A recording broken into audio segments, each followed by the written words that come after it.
Hey, what's up guys, Renzo here. Going to show you basically what I've been doing with the building and some of the pros and cons, which I'm running into a couple of problems. I noticed that the building, because the building is so large and there's so much glue, there's so much painting, there's so much going on within the groundwork, the building is starting to bend up, which I've counter-attacked it by now tacking it down to the battlefield itself.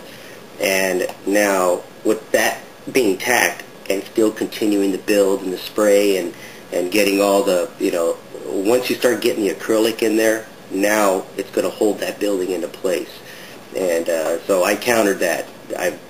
I couldn't understand why the measurements weren't measuring up, and that took about 4 days for me to realize what was happening, because it was getting worse and worse and worse as I was doing the measurements, going through it. And then I go, what is going on? Nothing is lining up as far as there's 1, 2, and then you got the second story floor that's up on top, and it was starting, when I put the building in, it was starting to kind of look like this, no matter what I did to try to to counter it. So when you thin out your pink foam, that's what's going to happen, especially using acrylic window sealer inside your paint, which the reason why I do that is because it actually seals the building. I'll be showing more of the detail. I'm just going to go into a detailed look of what I've done, what's going through my mind at the moment, and just some of the problems that I ran into and what I did to counter those problems.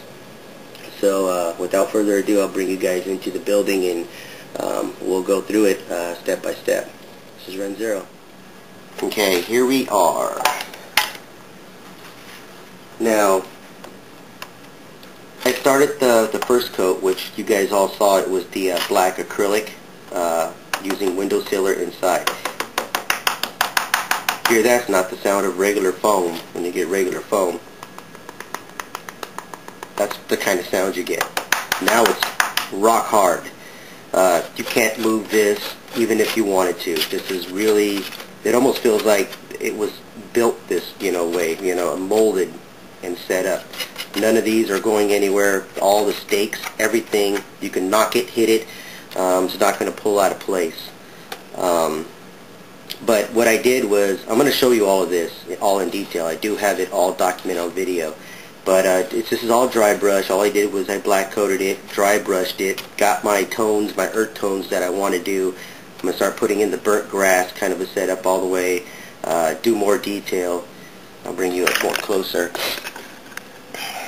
More detail on the woodwork, going to paint those out. Over here, see, like this is cardboard. It feels like plastic. That's going to be painted a rust. Same as we go into here and whatnot. See the shadowing. I just wanted to get the shadows in there, the basic coloring. Hopefully it's not blurring out on you because I don't have my macro on. But yeah, I hope I keep cutting it out because I want to make sure you guys can see. But as you can see, this is not going anywhere, and you can hear the sound again. It's really a tough thing. Turned into a gel. Here, sealed up some of the, mistakes, or what do you call it, gaps that were completely noticeable, so I could start doing the brickwork on this side. Tonight, this is all going to be painted. Did the same thing on this side. There was a couple of mistakes that happened over here that I had to fix up, sand it. I'm going to sand it soon. It's not sanded yet. I'm about to sand it in about a few minutes. Again, this is going to be painted out. This will be worked on. This is all going to be done and painted. And of course, this is always going to be removable.